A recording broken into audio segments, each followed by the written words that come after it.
In other videos, we've explained what global formulas and inline formulas are by analyzing the different types according to their navigation, including horizontal formulas, aggregation formulas, compound formulas, and the corresponding use cases.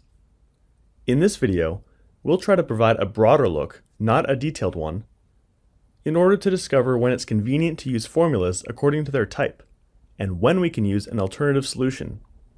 Also, in which cases we have restrictions and how we can lift them, what's the cost of adding redundancy, and other observations that will help us integrate the concepts on this topic. If you have any doubts about the concepts of the formulas in this video, or you want to review them before watching this synthesis, we suggest you watch the videos on formulas of the Advanced GeneXus course. A global formula, also known as a formula attribute, is a calculation assigned to an attribute in a transaction structure. They're called global because when defining the calculation in an attribute, its definition remains at the knowledge base level, and therefore all objects will have access to the attribute with that calculation. Once we associate a calculation with an attribute, it will not be stored as a field of a table in the database. And, for this reason, they're also called virtual attributes. However, the global formula attribute is associated with the table to which it would have belonged if it had not been defined as a formula. This associated table represents the context of the formula. That is, at the moment the formula is triggered, it's positioned in a certain record of that table. Only attributes can be defined as global formulas and not variables, since attributes have global scope in the knowledge base, while the scope of variables is limited to the object where they were defined and cannot be accessed from another object. If we use a formula in a calculation that we implement when we write code in an object, such as in the source of a procedure, or events of a panel or web panel, or in a data provider, or in the conditions tab of an object, we're defining an inline formula. Since we can write inline formulas in any object where we can write code, most of the time we assign this calculation to a variable, as we could only assign the value returned by a formula to an attribute if we're updating the table through a for each in a procedure object. Since variables have local scope to the object, inline formulas are also known as local formulas. In the case of data providers, the elements on the left side of the assignments are part of a hierarchical structure that only has value within the data provider, so their scope is also local. The same applies if inline formulas are used in the conditions tab of an object. The navigation of a formula determines whether it's a horizontal or aggregation formula. When we have a formula that navigates a single record of a table, possibly accessing attributes of its extended table, we say it's a horizontal formula. If the formula accesses many records of a table, then it's an aggregation formula. Therefore, if we want to retrieve a value from a calculation that can be obtained with data from a single record, and the associated records of its extended table, then we write a horizontal formula. This type of formula allows us to assign different values depending on certain conditions, and to take a default value in case none of the established conditions are met. If, on the other hand, we want a value that depends on the search and/or processing of multiple records and their associated records of the extended table, then we'll use some of the aggregation formulas, such as count, sum, max, min, find, or average. Aggregation formulas can be global, assigned to attributes at the transaction structure level, which indicates that those attributes always take the result of a calculation, or local, inline. They can be assigned to attributes or variables, to elements of a data provider as part of filters, such as tab conditions, or directly in for each commands, groups of data providers, and so on, that are evaluated at runtime. Let's look at the parameters of an aggregation formula and their roles.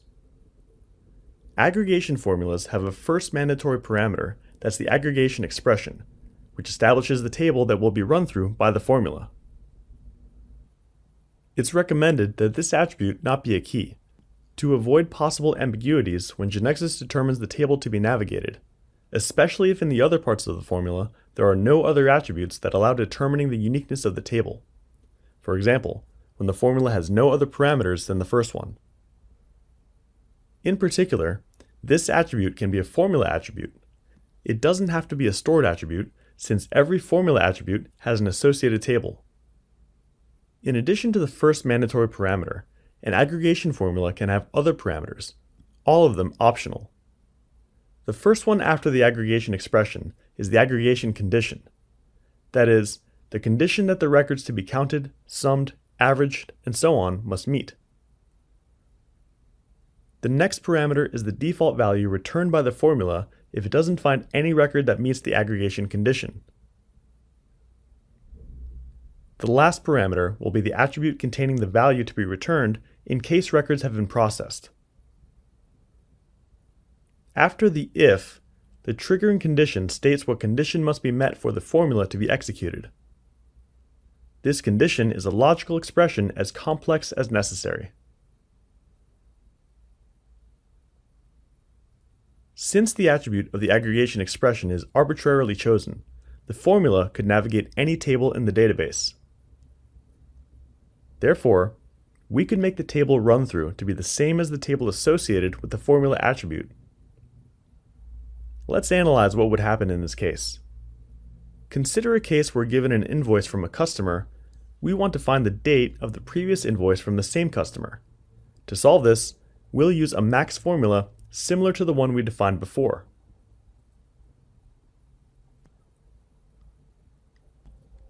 We realize that we must distinguish the attributes of the associated table record from the attributes corresponding to the records of the navigated table where the search will be made. To do so, we add the following auxiliary attributes: invoice aux customer ID, defined as a horizontal formula that takes the customer ID value, and the invoice aux date attribute that takes the invoice date value. Note that we're trying to define a formula that will navigate the same table associated with the formula. The formula is defined in the invoice transaction, so its associated table is invoice. And since the aggregation expression attribute is invoice date, the table navigated is also invoice. As we saw before, the associated table represents the context of the formula, so when the formula is triggered, it's positioned on a certain record of that table. Therefore, the formula will be filtered by the identifier of the record where it's positioned, and will only navigate a single record. In other words, we will not be able to have a global aggregate formula that navigates the same table where it's defined, because it will not be able to run through it, as we need in this case to find the maximum. If we need this functionality, we could define the formula by invoking a procedure object that returns the calculation, as we'll see next. We'll create a procedure that receives an invoice from a customer and returns the date of the previous invoice from the same customer. So we define the invoice before date attribute as a formula, and in the form editor, we invoke the getInvoiceBeforeDate procedure, passing as parameter the invoice ID of the invoice of interest. In the source, we implement a for each that runs through the invoice table, filtering by the invoice ID received by parameter, and retrieve the date and customer of the invoice received. Next, we invoke a subroutine that runs through the invoice table again, sorted by invoice in descending order, and we get the invoice of the same customer whose date is the highest possible, but lower than the invoice received by parameter. In this way, we're doing what we were trying to do with the max formula, which is to maximize the date of the invoice from the same customer, but which is lower than the one of interest. In other words, the date of the previous invoice from the same customer. The fact that we can define a formula that invokes a procedure to perform the necessary calculation opens many possibilities, because this calculation can be as complex as we want, and then we can simply use the formula attribute from any object in our knowledge base. In some cases where the formula is triggered many times, for performance reasons, it's convenient to define the global formula attribute as redundant. This will cause the attribute to be stored in the database. Therefore, the time it will take to retrieve the value will be less than the time needed to perform the calculations. To define an attribute as redundant, we do it from the transaction structure. Right-click on the column bar, click on Column Chooser, and add the redundant column by dragging it to the column bar. Then, in the redundant column, we select the checkbox to define the attribute as redundant. A plus sign is added to the formula symbol to indicate that it's redundant.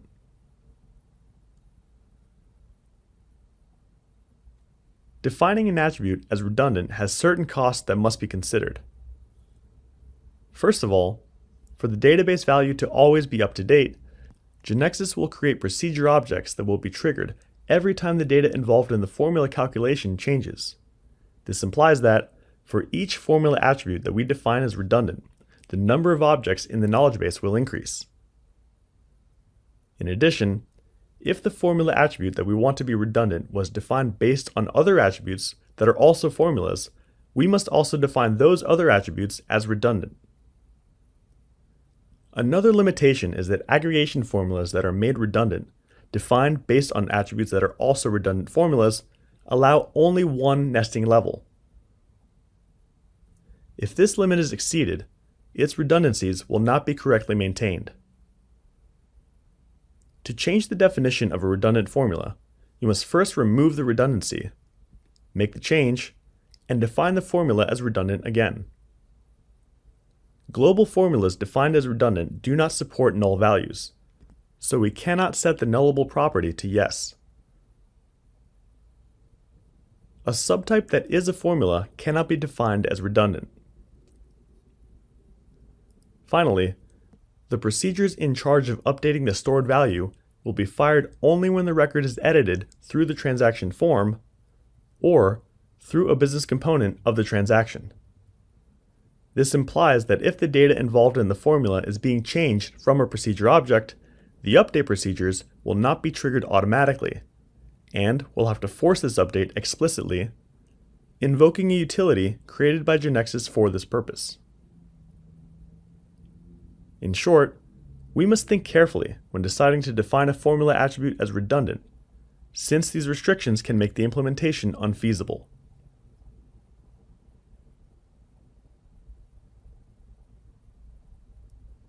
When an attribute value can be obtained with a calculation, in general, we define it as a formula in the transaction structure, and this attribute is no longer stored in the database. If we need the attribute to always be stored, we can define it as redundant, so GeneXus automatically creates procedures in charge of updating its value and storing it in the database. However, we could also assign the calculation to the attribute by means of a rule. The attribute doesn't disappear from the table just by assigning a value to it. So, it doesn't become a virtual attribute, but continues to be a stored attribute. Therefore, in terms of the update and the attribute being stored, updating the attribute by means of a rule and defining it as a redundant formula could be considered equivalent solutions. As an additional advantage, with the rule, the attribute will still be editable in the transaction form, but with a drawback, because the rule can't be triggered on demand. Therefore, it's not possible to force the attribute to be updated, which can be done with a redundant formula attribute. The timing of when to use one solution or the other depends ultimately on how we'll use the attribute in our application. Let's look at the case of inline formulas defined in the body of a for each command.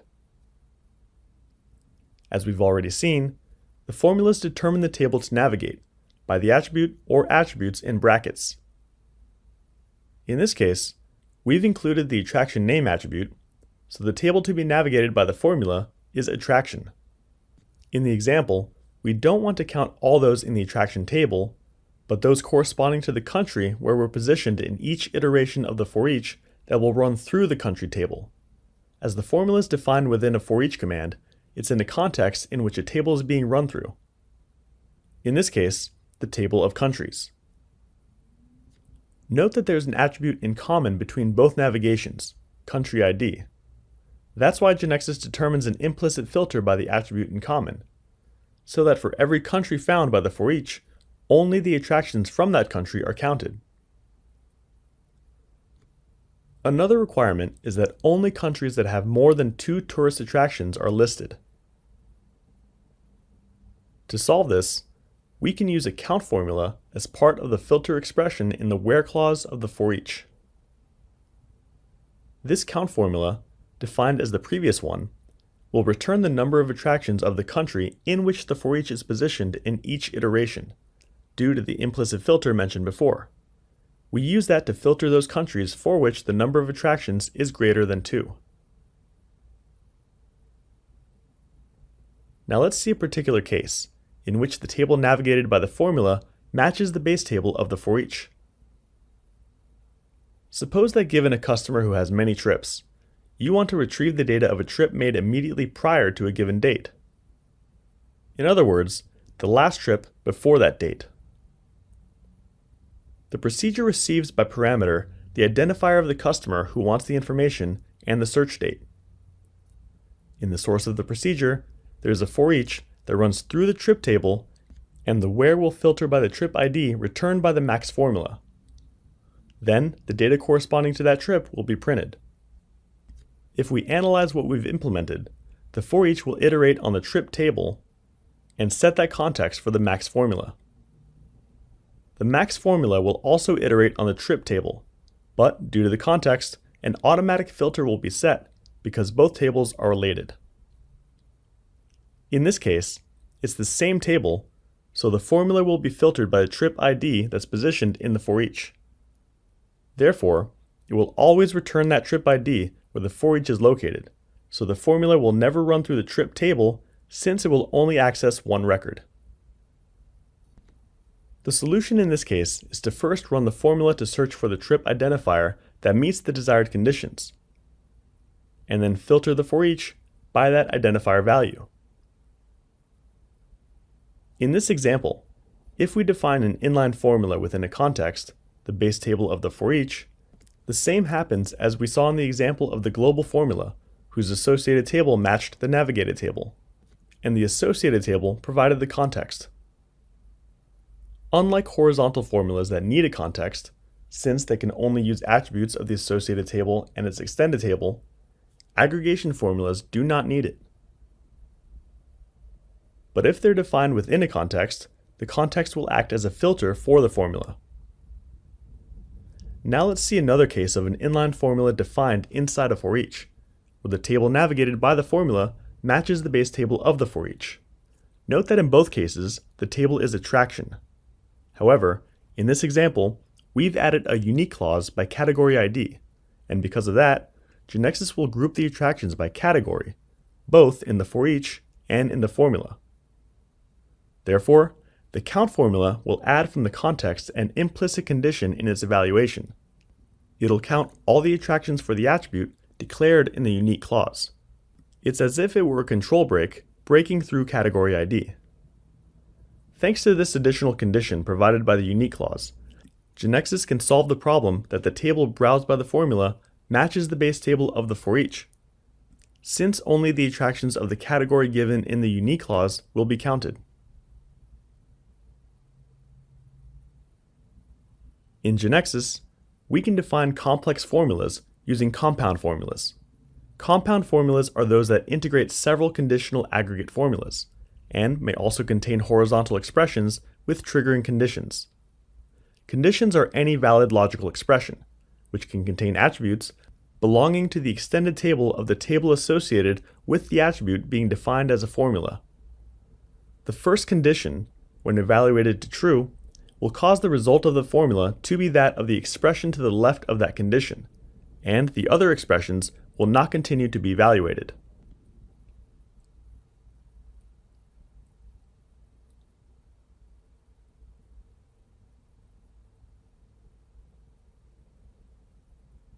Let's see an example of this type of compound formula in the travel agency reality.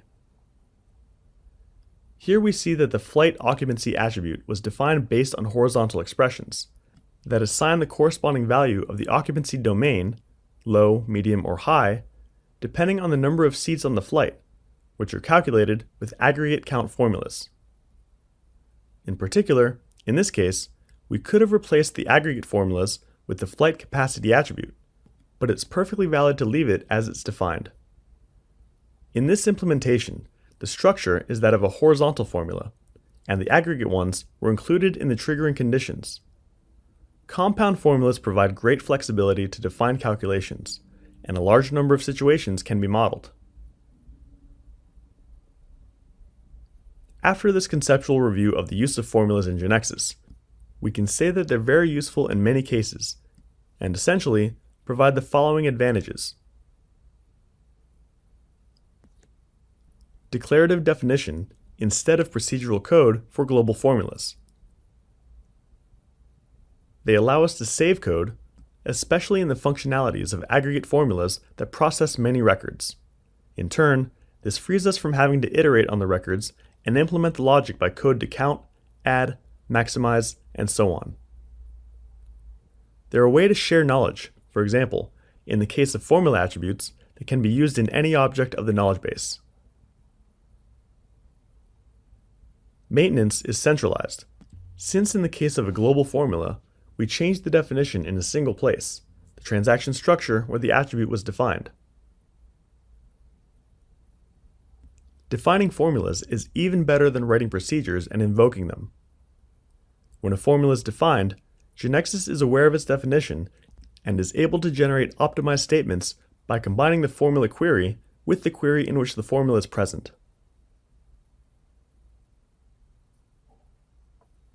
In summary, formulas make application development much easier, and it's strongly recommended to learn how to use them. To learn more about this topic, visit the wiki to continue reading.